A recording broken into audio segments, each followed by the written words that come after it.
It's time for a Big Blue Kickoff Live. Nobody can ever tell you that you couldn't do it, because you did. On Giants.com. You know what I saw?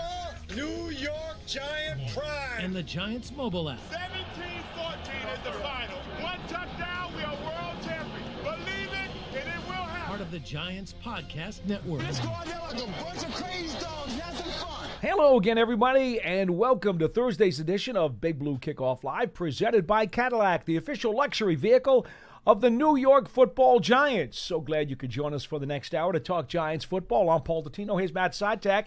And we are coming to you from the Giants Podcast Studio, presented by Hackensack Meridian Health. Keep getting better. If you're not watching the show or listening live, you can always get us on the archive at all of your favorite podcast platforms everywhere, the Giants mobile app, and at giants.com/podcasts. Our number is 201-939-4513, 201-939-4513. Now, yesterday we had a three-pronged question, and Matt's going to get a chance to answer those this morning. We talked about the Giants draft class, and the three questions were: who was your favorite member of the Giants draft class? Who do you think the best value was of the Giants draft class? And who was the sleeper pick of the Giants draft class? Now, John and I, we both agreed that Fredoni was our sleeper pick. But we did not necessarily agree on our favorite or our value picks. So it'll be very curious to see here what Matt decides to do. So go right ahead. Well, real quick, before I jump into that, I just want to give very quick shout out to our entire production department. You, John, the whole digital department with me upstairs. Well, we were busy. It was an insane 72-hour stretch, and it was all hands on deck. Everyone was, busting their tails for just about like 15 hours a day, those 3 days. And so I just wanted to give I'm sure you guys, already said this earlier in the week, but since this is my first time on air since last Friday, just wanted to give a very quick shout out to everyone that put together all the videos, all the content that got up on the website and the app the last week. It was really teamwork from everyone, and just it was a fantastic job. And just wanted to give everyone a very quick shout out on and that. You know what? And also to yourself, because it really all starts with the combine. For us. Yeah. Now, John does go to the Senior Bowl. He does stop in on the Shrine. He's the one-man traveling party that does get sent away, which, of course, makes all of us very, very happy.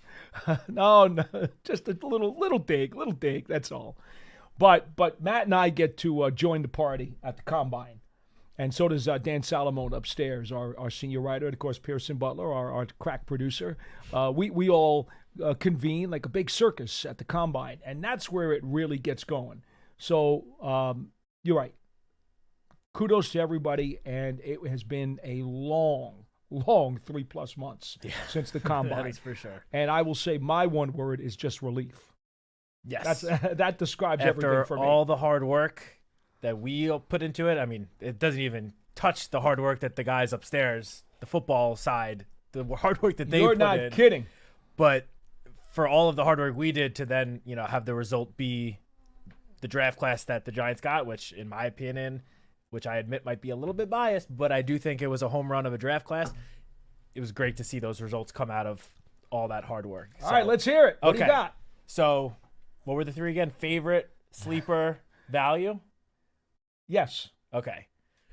I'm going to not count the 2 first-round picks because I feel like those are just too easy. I would say Abdul is my favorite, but that honestly was – that was too much of a layup of a pick, so – Can be. There's nothing wrong with that. He's going to be the favorite of a lot of people. I know, but I'm going to go. He was John's, by the way. Rightfully so, but I'm going to go in a different direction. Okay. For my favorite pick, I'm going to have to go with Cam Scadaboo. That was mine. Going into the draft, I wouldn't say that running back was necessarily the biggest need for the Giants. Obviously, Tyrone Tracy, a 5th-round pick last year, hit in a big way in his first season. He still only has, 2 full years playing running back under his belt. He's still relatively new to the position compared to everyone else playing running back in the NFL right now. And he looked great last year. But now the Giants added Cam Scadaboo, who, in my opinion, was right up there with Ashton Genty as the most exciting running back prospects in this entire draft class, in the entire nation last year.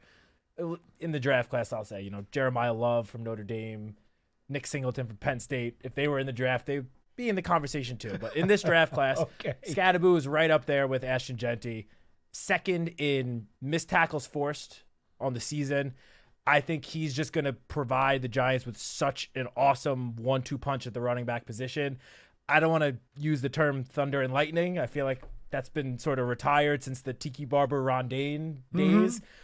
But, I feel like this is the best 1-2 punch the Giants have had at the running back position since, I guess, the Brandon Jacobs, Ahmad Bradshaw days. Right. I'm very excited to see these two guys complement each other in the backfield, what they can each provide, because they're also both very, very good pass catchers. Both of them. So they're kind of interchangeable. Cam Scadaboo is going to run over so many people. He's going to become a fan favorite, if he's not already, of Giants fans very, very quickly. I'm going to go with him as my favorite pick of the draft. All right, so 2 for Scadaboo and 1 for Carter for our 3 hosts who were on the. I didn't get Lance's. I should have asked Lance what his picks were. All right, who's next? Next, I'm going to go with the value pick. And I feel like for this one, it is pretty easy. It's got to be Marcus Bowe in the 5th round. That's what John said. I mean, obviously, mock drafts, draft projections going into the draft, at the end of the day, they don't end up meaning a whole lot, because only thing that matters is how NFL teams see all these guys. But most people had Marcus Bowe as probably a late day 2 pick, 3rd round. Like, I thought when the Giants got on the clock at 65, I thought there was a chance that they could take Marcus Bowe then. Then when they got on the clock again at 105, again, I thought there's a decent chance that Marcus Bowe is the pick here. The fact that he lasted all the way to 154, I think was just tremendous value. I mean, he told us after getting drafted on his conference call, he's been training at all 5 positions. He has experience playing right tackle and right guard, but he's been training at all 5. The coaching staff, front office, everyone's been boasting about versatility, and we've seen it with a lot of the different additions the Giants have made on both sides of the ball. Marcus Bowe fits that perfectly. He's going to come in, and he's not going to start right away, given the return of Greg Van Roten, some of the other veteran additions that the Giants made on the offensive line. Similar to Jackson Dart, Marcus Bowe is going to have time to learn, develop behind the veteran starters, gain experience from them, pick tips up from these older guys, and really grow. And we'll see what position he ends up at. I mean, my guess would be he would potentially, the plan is potentially for him to be that long-term answer at right guard, but who knows? He could, again, he's been training at all 5 positions. He could end up lining up anywhere. He's going to provide depth at all 5 positions. I think, for me, easily that is the value pick right there. See, for me, easily it was Alexander, because I believe not only will he make much more of an immediate impact, I think long-term he will have a better career than Bowe. And That's for fair. a 3rd-round pick, John wasn't buying it. He went with Bowe.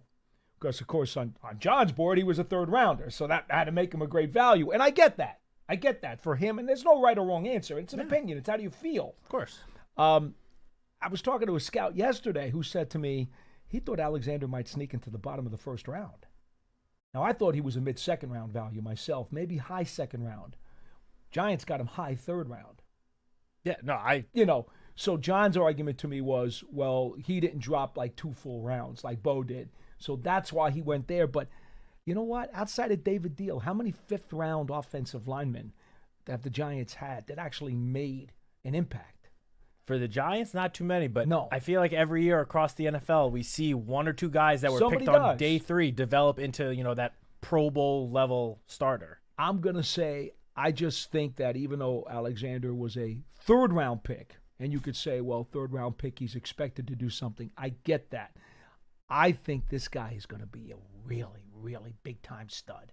I think he's going to be really good. Yeah. And there are going to be teams that are going to be sorry they passed on him at the bottom of the 1st round. I cannot fault you at all for making him your the value pick. Yeah, because I think he's going to have a bigger impact and a longer career than Bowe. That's what I think. Yeah, the only reason I went with Bowe is just because, I guess, similar to John, I just expected him to go way earlier. And while I don't think it was like I expected Alexander to go either mid to late 2nd round. I was a little surprised that he was there third round. I don't think he would have lasted. If the Giants didn't pick him, I don't think he would have lasted more than a handful of picks later. Been gone. So I do think there was some value there for sure. I just, again, similar to John, I just think because of where I expected Bo to go, I see a little more value in getting Bo in middle of the 5th round. Totally understandable. But that's a great segue into my sleeper pick. I'm going with Darius Alexander.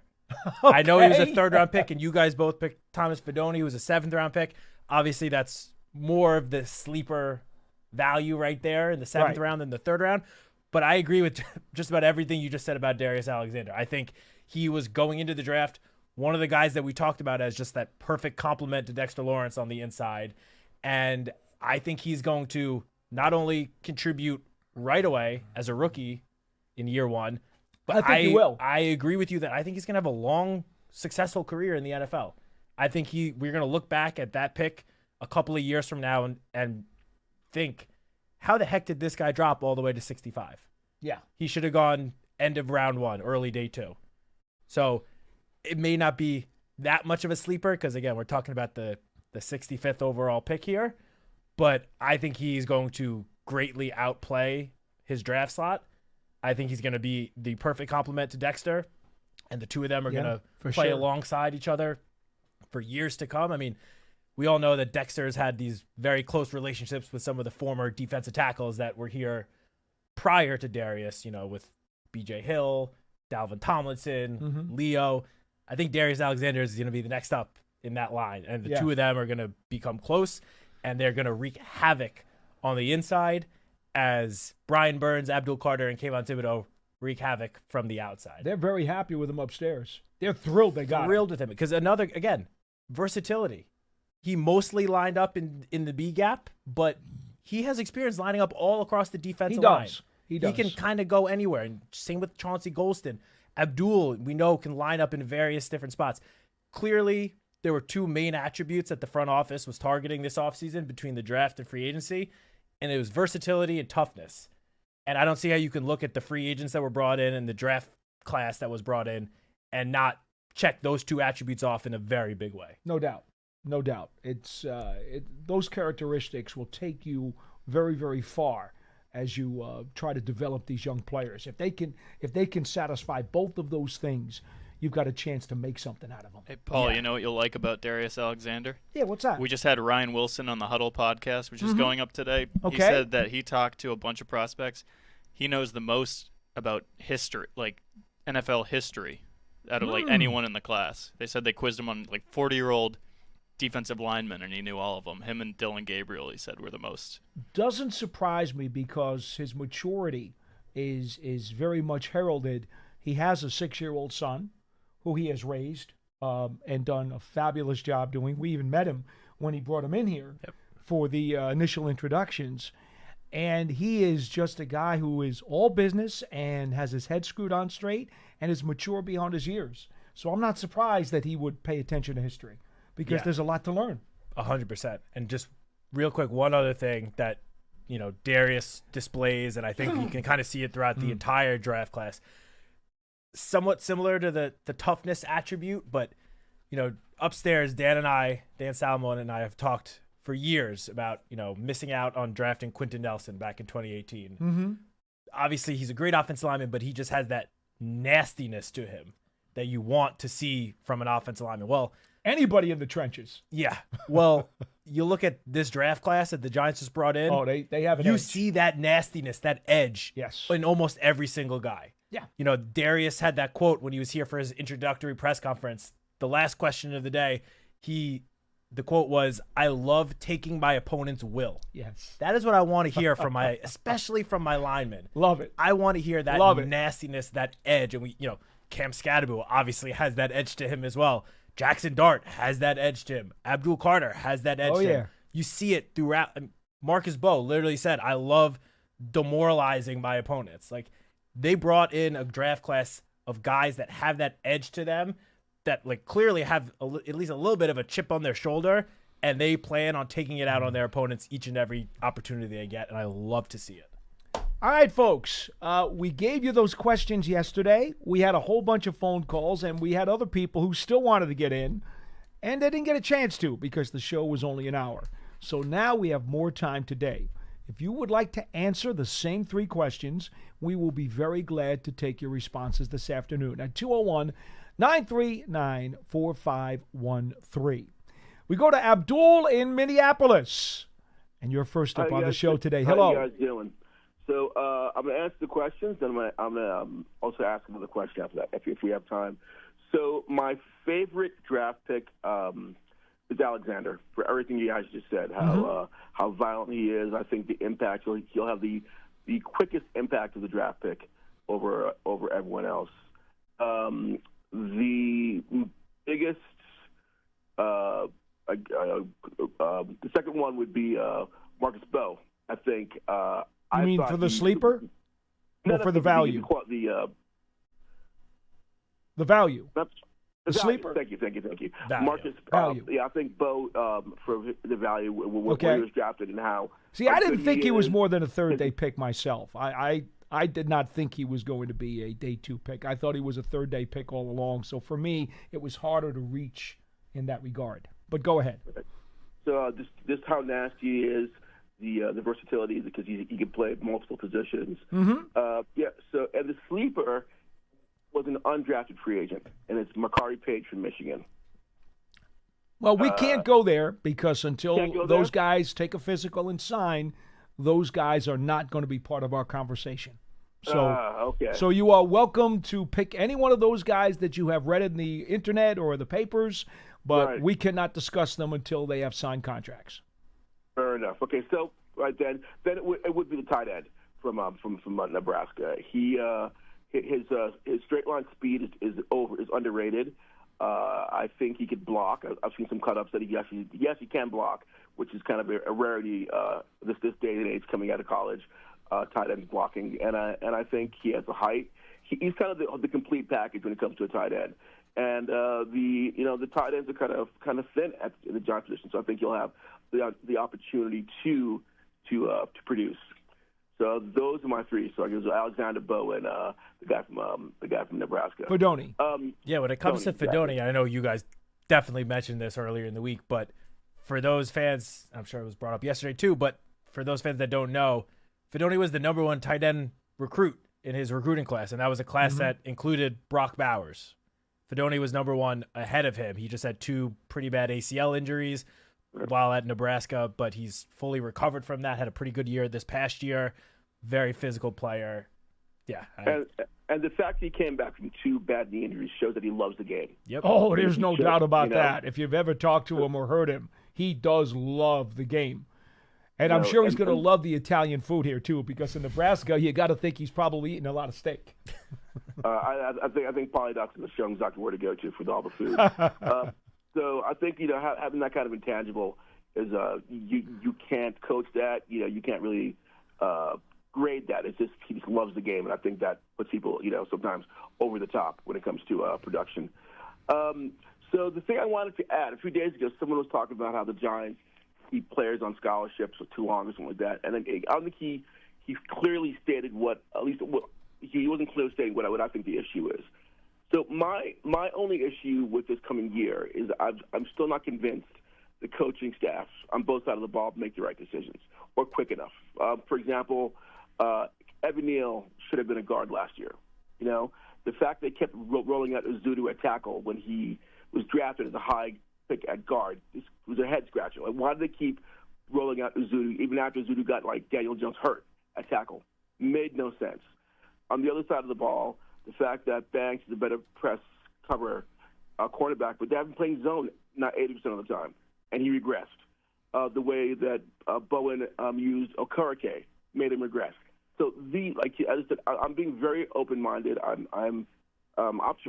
feel very optimistic about this year, but in the back of my head, there's a bunch of head scratchers that this coaching staff has done, and the fact that they already announced that Bo is going to play tackle and didn't even mention guard. And we need him more at guard. I'm like, why even announce that? It's a couple of head scratches that this coaching staff. Abdul, I could go through each one of your points and debunk them because there are multiple reasons why each one of those things occurred. And if you understood all of them, you wouldn't be complaining about them. but I don't have an hour and a half to go through all that stuff. I just Fair don't. enough. Fair But enough. there's a lot of reasons why those things had to play out the way they did. Ultimately, though, and I will say this, and you guys know I am a big Tay Banks guy. Heck, I was begging for him in the draft when they took him 2 years ago. So I am a huge Banks guy. But that does not alleviate his responsibility. Whether or not the scheme is best suited for him or not, he has to learn to adjust. He's a pro player. He's getting a signed check now. Now, again, it may not be his favorite scheme. They may not be his favorite calls that he's running out there. But he also, it's incumbent upon him as a professional who's taken a paycheck to try to melt into whatever it is that the coaches are telling him to do. So while I tend to agree that it was not the best fit for him and the scheme was not very congruent, I understand that. And I think that, Shane Bowen has told us that after 1 year of working with these guys, he knows more about them and he will adjust appropriately. Well, guess what? Tay Banks needs to have some of that responsibility too. As a player, you also have to either get better at what you're not very good at or make the proper adjustments that make it easier for you to play that position. So don't just slam the coaches. I'm just going to give that to you as one example of why your list isn't necessarily being fair. Right. And I said I'm keeping an open mind about it. It was 1 year with Bowen, and I'm being very optimistic about this year so far. So I hope you're right, Paul. All right. Thank you guys for talking. All Take right. care. Have a great day. Thank you, Abdul. Yep. Thank you so much. 201-939-4513. And, that's part of the issue that, people need to understand. There are many, many, many, many factors as to why a young player comes into a program and then the results are not what you expected them to be. There can be a slew of reasons, among them injuries, perhaps position coach, perhaps scheme, perhaps player just did not pick up what he should have picked up. There could be a bunch of reasons. And that's why it's really hard for me to just sit back when somebody says, well, the coaches didn't do a good job with him. That's just too easy of a cop-out to say. Yeah, no, I agree. I mean, I was just going to touch on the Evan Neal point in that. Sure. Obviously, Evan Neal's 3 years into his NFL career now.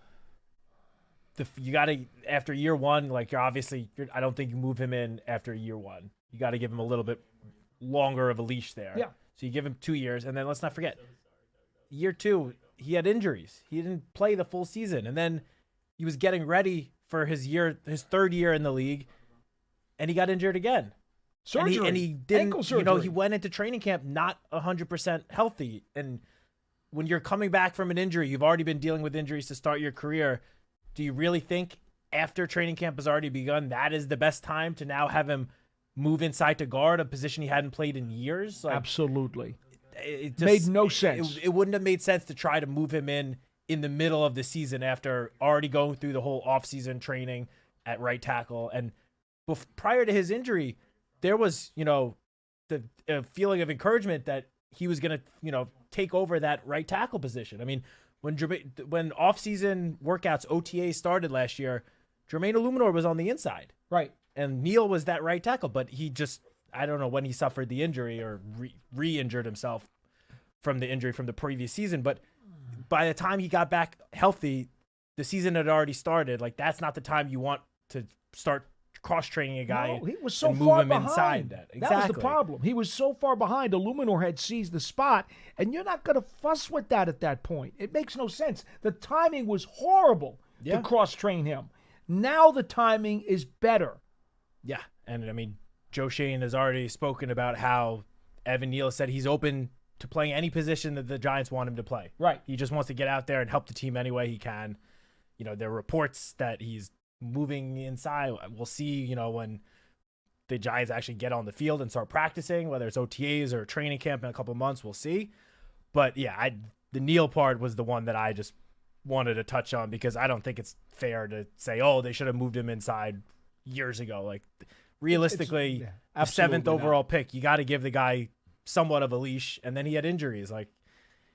The Giants would love nothing more than for Evan Neal to come in this year and have an amazing season at guard and be that long-term answer at right guard. Nothing would make the Giants happier than for Evan Neal to take over that position in the long run.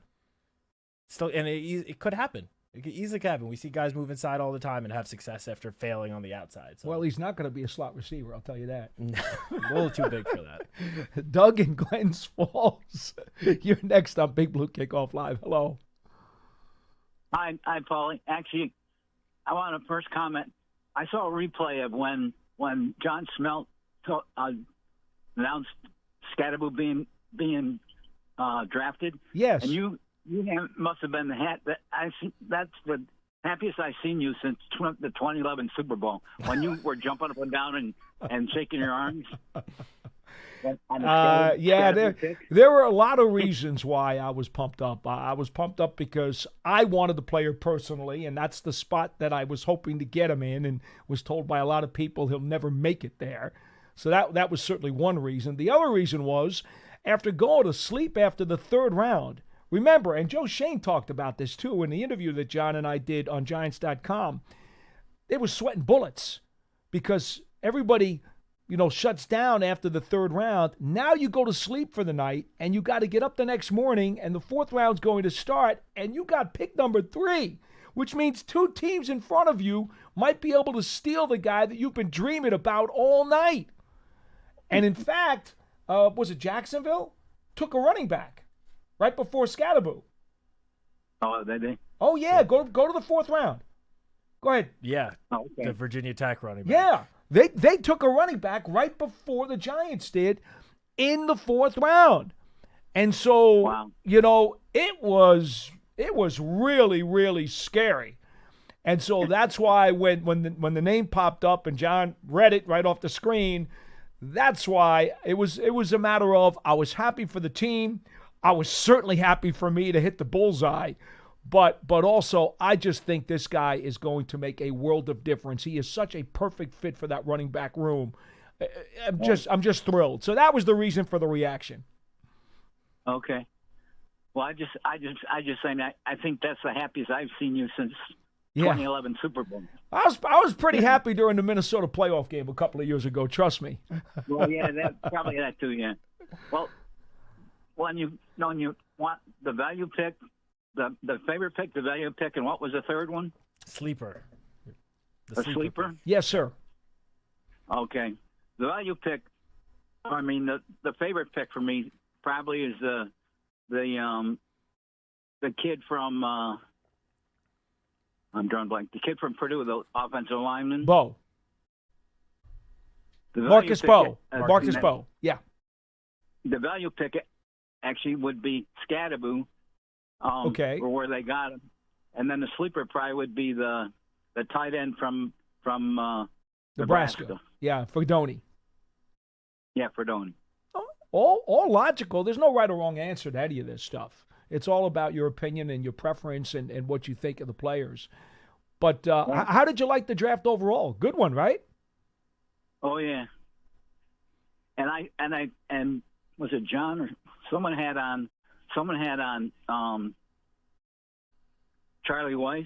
Yes, we had Charlie Weiss on. John and I talked to him on Big Blue Kickoff Live the other day. About Jackson Dart? Yes. And if you haven't listened to that interview, folks, go back to the archive on Giants.com. He gave us about a half hour.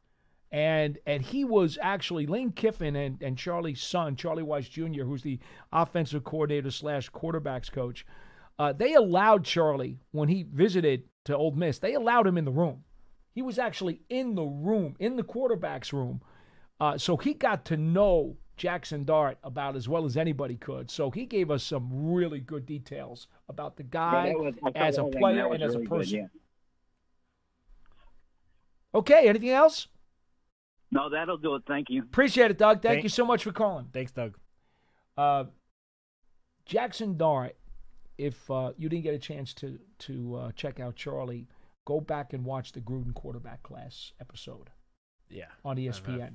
I've seen clips. I haven't watched the whole thing because isn't it like over an hour? Oh, it's an hour, but it's really good. I'll have some time over. It's really, really good. 201-939-4513. Go ahead. No, I just wanted. I mentioned before that the little quote from Marcus Bo. Yes. The fitting into that toughness thing. I just pulled up the full quote, and I just want to read the whole quote because it's a lot better than what I said. Okay. So the question was, knocking people over, is that something you kind of cherish up front? Is that a mentality for you? And his response was, no doubt, putting people on the ground, winning reps, demoralizing people. It's always fun, and it's definitely part of the reason why I love this game. That's the type of quote I want to hear from my lineman. So I just love that quote so much, I had to read the whole thing off. Or as Jesse Ventura once said, I believe in, what was that movie with Stallone when he goes, I ain't got time to bleed. I forgot what movie that is. That was with the alien. Come on, Pearson, help me out. Pearson should know. He's the Predator. Movie aficionado. That was it. It was a Predator. I ain't got time to bleed. You got time to duck? Let's go back to the calls on Big Blue Kickoff Live. Cliff in New York, you're next on the show. Hello. Hey guys, great stuff. For the value, I like both trenches guys, Alexander and Bo, and because I'm trying to begin to move past the excitement phase, which is, I don't have to be in any hurry to move past it. There's a lot to be excited about. They did exceed last year's draft, which everybody praised through the roof. So what else can you say about the whole thing? I was, as you know, Paul, I was, and Matt, I was really looking to get Marcus Graham. And he would have been a guy that I would have predicted could have reasonably been regarded as a starter in week one. But, you can't complain about what we got which is, on defense, which for that position, because of where the value is, because you don't have to pay him that much, do you? I mean, Joe Schoen is still managing a salary cap as he goes through this whole process. Mm-hmm. And so I like that stuff. Well, Cliff, let me just say this before you go any further, and I'm going to let you finish in a second. These two guys right here at this table were the two biggest Marcus Graham fans of all. Mason Graham, Marcus Bowe. Mason Graham, Marcus Bowe. The M's are getting me confused. We were the two biggest Graham fans on the whole broadcast division, okay? So understand that. But the argument against Graham was the class was so deep at defensive tackle, you're going to get really good prospects even later on. And what happened? They got Abdul Carter at the third pick of the draft, and they got Darius Alexander, who we all agree is going to be a really good player, in the third round. So I get the argument against Mason Graham. I get it. I don't have a problem with Carter because we both agreed also. The loser of the Carter-Hunter pick number 2 slot was going to be the guy the Giants had to take. Neither one of us would have taken Graham over Carter. No, I mean, literally what Cleveland did in the top of the draft is the one situation I said I would be okay with the Giants, moving out of 3 and not coming out of the first round with Abdul Carter or Travis Hunter, and that was to move down to 5 to Jacksonville, and then maybe pick up that first-round pick in next year's draft, and then come out with Mason Graham. It's exactly what Cleveland did. Yeah. So that was the only situation that I said it on the show. That was the only situation that I would have been okay with coming out of the top of the first round, not with Abdul Carter or Travis Hunter. So, Cliff, the flip side of that coin actually turned out to be the case. The Giants wound up getting a heck of a defensive tackle later on. So it really did work out well for the team. No question about it. But it also shows me that when it comes to winning, Joe Schoen is still in a process of building the entire roster for sustained success, and all that stuff is in there with these picks also. And I don't see, before I get back to the winning part, I don't see any sleepers, because I can't be surprised at anybody in these picks that has an impact. I was really surprised that we got what we got at 7 and in 2 7s, because my reaction, originally was that the whole day 3 surprised me, except for Scatterboo, that they got so much. But for the longer term, for the sustained success and the team that can really compete in the division, I think we'll be much more competitive this year in the division. But I don't think we can say that we're there yet unless Alexander and Bo or people like him really step up and win starting jobs, which I think is too much to ask for early on. But the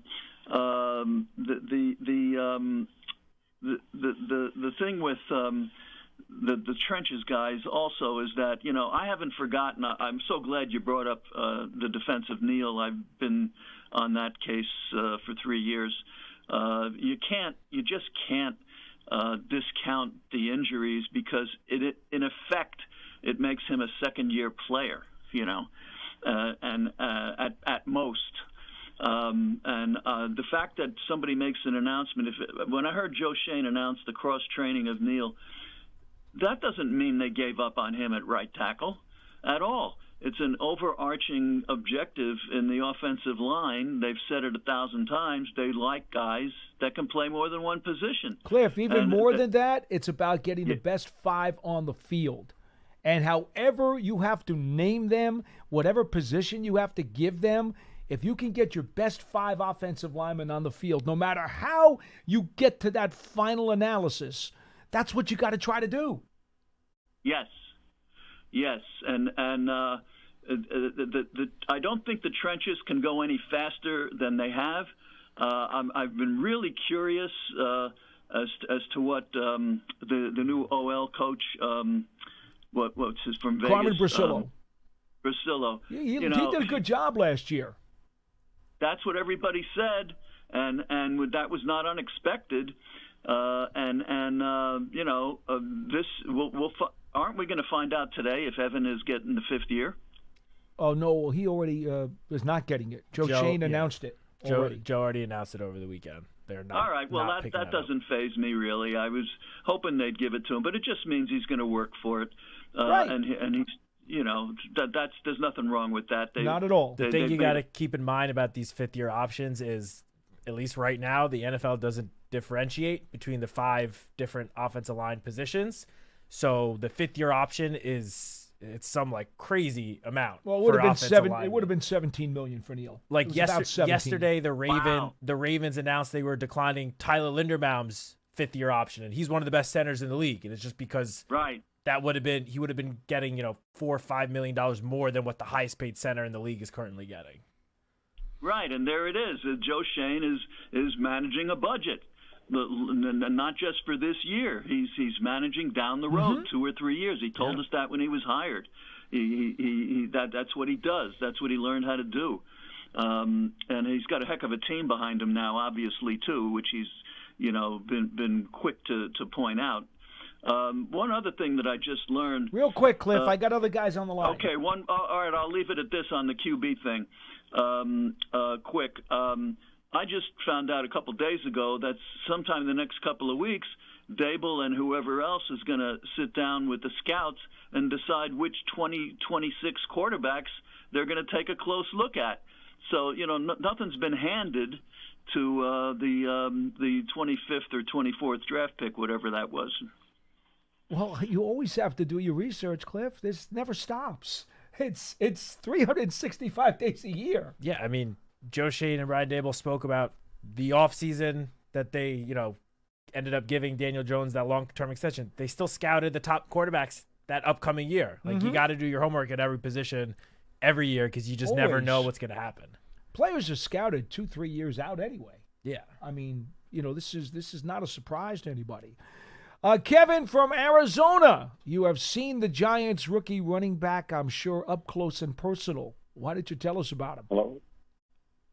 Well, I became a big-time fan of Cam Scatterboo, especially this year. Of course, it started last year when he first came to ASU.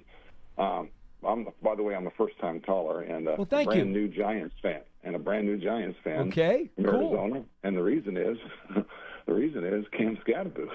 Yeah. Now, by the way, I coached 18 years in high school football.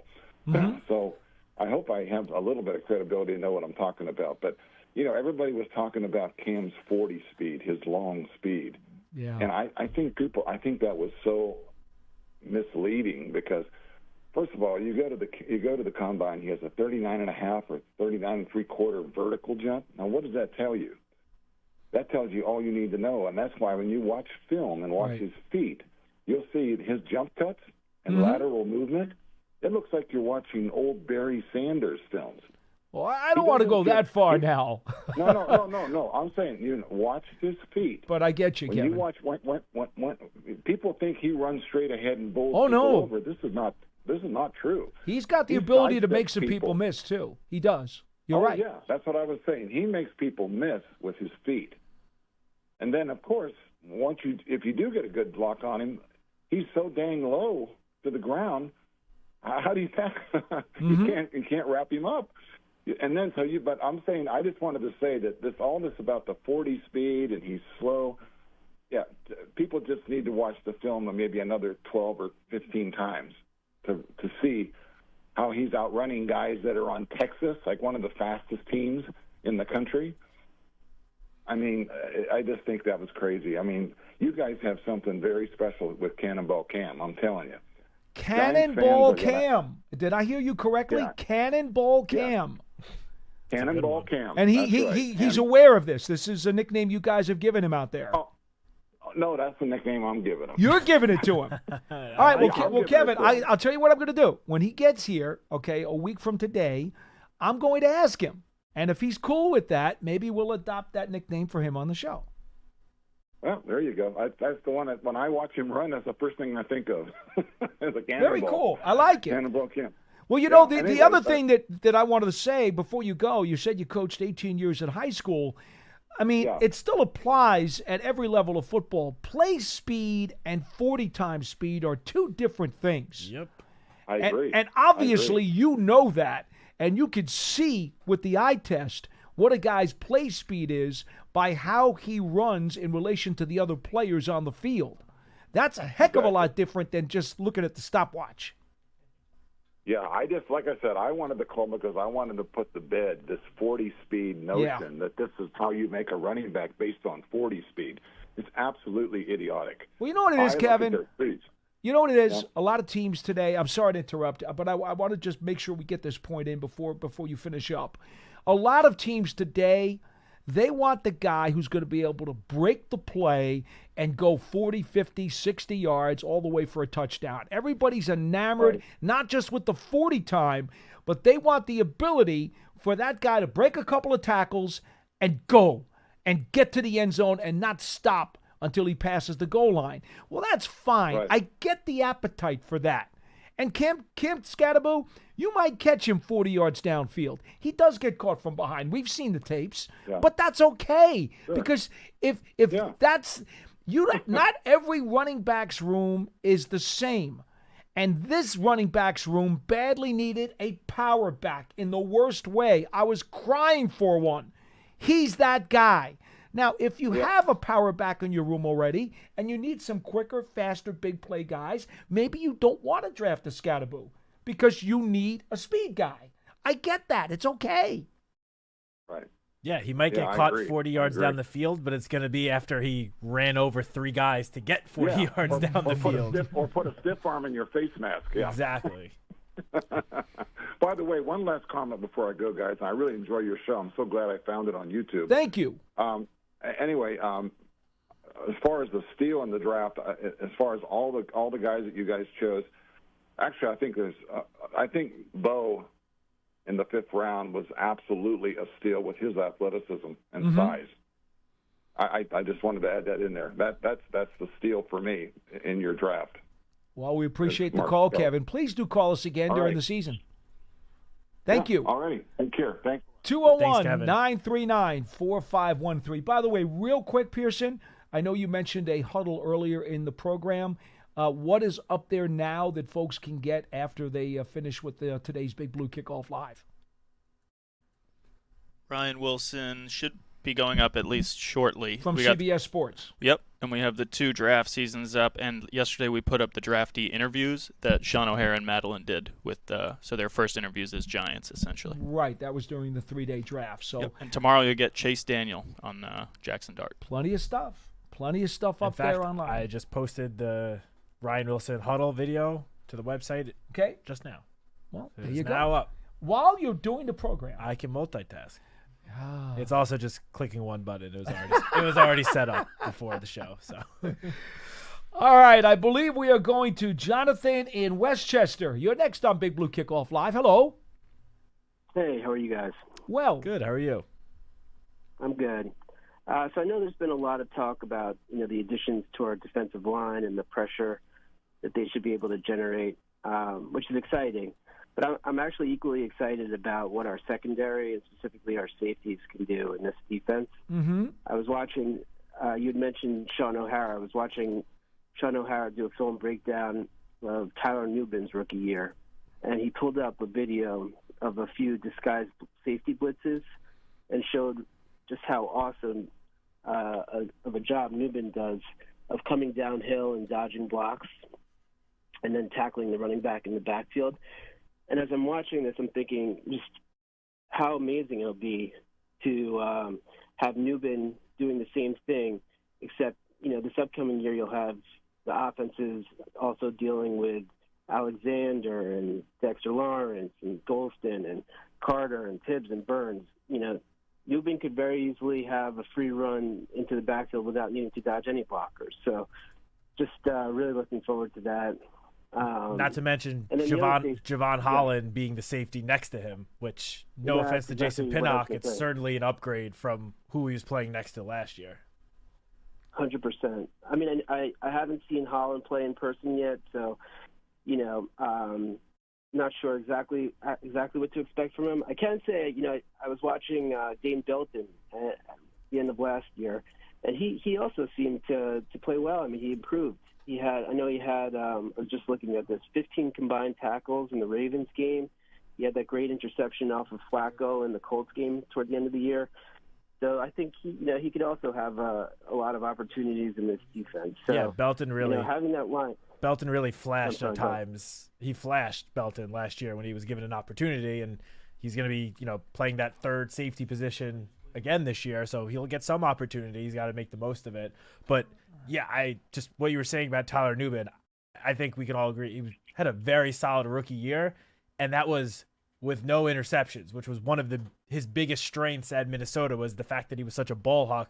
We're coming out of Nubin's rookie year saying he had a pretty good rookie year, and that was without having any of those interceptions. Those are going to come, especially with the improved talent around him. I think this time next year we're going to be talking about how big of a step we saw from Nubin in year 2. I would go as far as to say that Nubin's rookie season was probably more consistent and more solid across the board than even when Landon Collins was a rookie and Xavier McKinney was a rookie. That's how good he was. Yeah, McKinney missed most of his rookie year. Yeah. He only played the last 5 games, and coming off a serious foot injury, it was kind of tough to get a good read on him after such a small sample size. So I agree with you. And then, actually, Paul, one thing for you. So, yeah, I know we have a tough schedule this year, and you know the history as well as anybody. So it's nasty. I was looking at highlights from 1986, and the Giants' home opener that year was against the San Diego Chargers, and that Chargers team was led by Hall of Famer Dan Fouts. Indeed. They ran the Eric Coryell offense. So I think Fouts had probably the worst game of his career. He threw 5 interceptions, 2 each by safeties Kenny Hill and Terry Kernard. Belichick ate him alive. Yep. Right. So Giants have a very tough schedule, at least on paper this year, but it doesn't mean they can't go out there and embarrass some very good teams. 100%. You don't play the game on paper. Exactly. You play it on the field. And don't underestimate the power of some of these players who I think are going to have really good seasons. Thanks for the call. Yeah, especially with this passage. Thank you, guys. Appreciate it. Thanks, Jonathan. 201-939-4513. I think it's important to note that I was just talking to Coach Gobriel, the special teams coordinator, the other day, and I said, everybody's making a big deal about some of the pieces that have been added to the defense, and rightfully so. And he understood that. Yeah. And you know, let's face it, Russell Wilson is an upgrade on offense. Okay, we get that too. But I said very quietly, your room has gotten huge upgrades, especially during free agency. Chris Board. And right away, he said to me, the linebacker, I said, Chris Board from the Ravens. Big smile on his face. He goes, he was my number one target during the offseason. Doesn't surprise me at all. He's a fantastic special teamer. And I said, and that's not all. You went and added another 2 or 3, maybe even 4 guys. Flanagan Fowles, another really strong who special are teams all player. really good on special teams. And basically what it comes down to is this. As the Giants try to climb back into respectability and competitiveness, it's clear what they decided. They were going to greatly enhance special teams and greatly enhance the defense. Because what's the easiest way to climb out of the quicksand? Win special teams every week, which is 1/3 of the game. Win defense at least half the time, which now raises the level of the boat. And now if you just play solid offense, game manager kind of offense, you're going to be in a ton more games because it's a lot easier to improve special teams and defense than it is offense. 100%. I mean, I know prior to the draft, I saw some fans on Twitter complaining that like the Giants are running back the same offense as last year, basically, with just a change at quarterback. But I think you got to just keep in mind that having a much improved defense and a much improved special teams unit, that is going to help the offense significantly. It tilts the field, for God's sake. 100%. 100%. You know, all these sides, we always talk about complementary football. There's a reason for it. There's a reason why the best teams in the league play complementary football. Yeah. Each side of the ball helps the other. When the defense is able to get off the field very quickly, or if the special teams unit is able to give the offense great field position, obviously that puts the offense in much better positions to succeed. So I agree. Just because the focus of a lot of the offseason additions happen to be on defense or special teams or both, because, you know, those 2 linebackers you mentioned, they're obviously going to contribute a lot on special teams, but those are also, you know, your depth linebackers as well. They're gonna get some snaps at linebacker. I just don't think enough of people outside the building are paying attention to how good the special teams could possibly be. I think we're gonna come back after the season, look back at all the free agent additions, and Chris Board is going to be one of the ones we talk about being like, I think we needed to discuss him a lot more than we did, because he's going to have an impact this year. That's why I'm bringing him up. It'll be cool to see what Corey Black can do too. Yes, the corner they drafted at the end of the 7th round. Eager to play specials. And did that in college for a couple of years and was really impactful at doing so. Oh, yeah. I'm just saying, folks, mark it down now. The Giants special teams are going to make a difference in some of these games. For sure. They will. We go to Alex in Philadelphia. You're next on the program. Hello, Alex. How you doing, folks? We're okay. How are you? Good. I just wanted to talk about the draft that we had recently, because I remember calling in before the start of the 2nd round, and I just want to say that I think that everybody after the Dart pick was a steal, because I was sitting there thinking the whole time, I don't see how Darius Alexander falls to us in the 3rd round. Right. I just don't see it. I was sitting there thinking Alfred Collins, maybe. You know, same thing with Cam Scatterbull in the 4th. I was like, there's no way. We're going to have a hard decision here between 3 players in the 3rd round. And we got all 3 that I would like to have on the team. They all show the same type of traits. And I feel like it's a common theme in this whole draft. It's toughness. As compared to like last year, I feel like the theme was more blue chip players. But this year it's toughness, and I like it. Yeah, I like it. I miss it. It's how Giants football is when I first started watching, and I, you know, having a big back like Scatterbull in the backfield, and even Marcus Bowe. You know, I think that if he was a lot stronger, he would have never fell to the 4th round or the 5th round where we got him. Mm-hmm. Because I'm watching the tape on him, and he can move. Oh, he's very athletic. No question. He's got really good feet. I'm sorry? He's got really good feet. He gets Yes, out yes, there. he He does. can get out there on the edge. Yeah, one of the reasons why got people moves. think he He's got moves, dropped to too. the 5th round was just because there was somewhat of a question of what position is he going to play, and that clearly was not much of a concern at all to the people in this building. No, either for me. I watch him. He moves great. He moves like a tackle, and he's got moves. He's got hand placement moves. He's got some tools, And like Joe Shane said, you try to drag people on things you can't, can't teach. You can't teach, athleticism. You can teach getting stronger. You can hit the weight room for a year, But man, he's going to be an exciting pick for us. I think he was a very underrated pick. Everyone likes the fancy ones. I love defense, Gary Alexander, but I think Marcus Bowe, we're going to be saying his name a lot in the next 5 years. Alex, one piece of caution for you. Joe Shane was on Sirius NFL XM radio, Sirius XM NFL radio yesterday, and he was basically saying they like him as a project, but he was kind of indicating he might be like a redshirt this year. He's going to be in the mix. Yeah, he's going right because he can develop. Right, he's going to be in the mix, but they believe they've collected a quantity of linemen who are capable. And he more or less is a project. And he even said, and this refers to something Matt had said a little bit earlier, he had even said, don't be surprised, he might have some center flexibility down the road. So long term, I think Bo is a good conversation piece. I'm not sure you're going to see him even take a snap this year, though. Yeah, I mean, if Bo ends up playing, I would say significant amount of time. That means a lot of other guys failed, is what it means. Especially early in the season.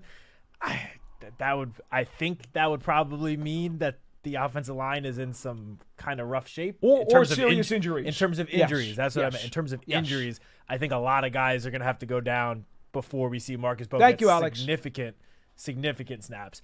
One thing I just want to mention, because I mentioned before the toughness attribute that we see throughout this entire draft class. I just want to say, I think that same attribute goes back to last year's class as well. It's not talked about nearly as much, but you look at especially the first 3 picks in last year, and it's not only because of the success they had as rookies, but Malik Neighbors, Tyler Nubin, and Drew Phillips, again, those are 3 examples of toughness right there. Malik battled through injuries basically the entire season and went on to have a record-setting rookie year for the Giants. Tyler Nubin, we just talked about how much of a hard-nosed, just all-around solid safety he was this past season.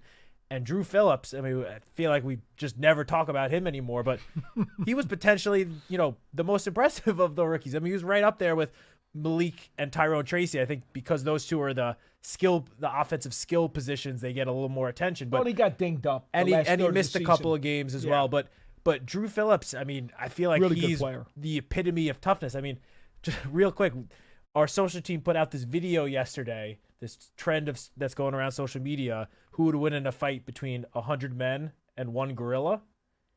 And we put this video out asking a bunch of the guys that are in the building right now, and the video ends with Drew Phillips basically saying the real question should be 100 gorillas versus me. And he dropped the mic and walked away. Which obviously that's an exaggeration, but that just shows the type of mindset that Drew Phillips has. And again, that toughness attribute, I know we talk about it a lot, and Coach Dable talked about it a lot about this year's class, but that same attribute goes back to last year's class as well. Well, look at his run support. Yeah. He's not afraid to take anybody on. Yeah. Who do you think would win that fight, Paul? Between Drew Phillips and 100 people? No. No, 100 gorillas. 100 gorillas? I'm not betting against Drew. There's no way I'm betting against Drew. I got to look at him in the locker room every day. There's no way. What about 100 men versus 1 gorilla? This is the big debate that's going around social media. Depends on how hungry the gorilla is. I got my money on the gorilla, just for the record. One more call today on the program. It's Cliff in New York. Hello, Cliff. Cliff, are you there? We're going to sneak in as the final call. If you want to chat with us, we're here. Nope, he's gone. Cliff is gone. All right. Well, I guess that wraps up today's show. Another fun program. Certainly enjoyed your phone calls again. We will be back one more time this week. That is tomorrow for Friday's show of Big Blue Kickoff Live, 201-939-4513. Write down the number. if you want to tomorrow, since it's me and you again, if you want to dive into that 100 men versus gorilla debate, really dive into it. We might have some time. I don't know that there's a whole lot of thought processes that need to be explored in that regard. I'd love to hear Pearson's take on the matter. Yes, Pearson. Many takes. if it's 100 Dexter Lawrence's. Oh yeah, that's how about different. that? That is different. Yeah. Well, I will say this. I could give two horses' butts about the gorilla and the 100 people. I need the Knickerbockers to take care of business tonight in Detroit so that they can get the 3 days off and then prepare to whip the Celtics' butts.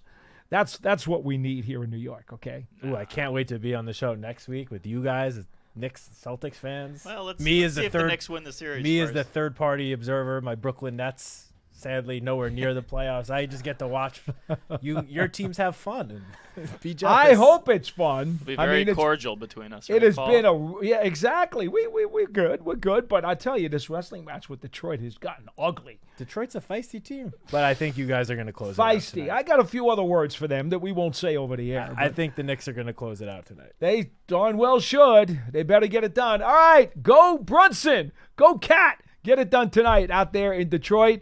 That'll do it for this edition of Big Blue Kickoff Live, presented by Cadillac, the official luxury vehicle of the New York Football Giants. For Matt Citak, I'm Paul Dottino. We will see you again tomorrow.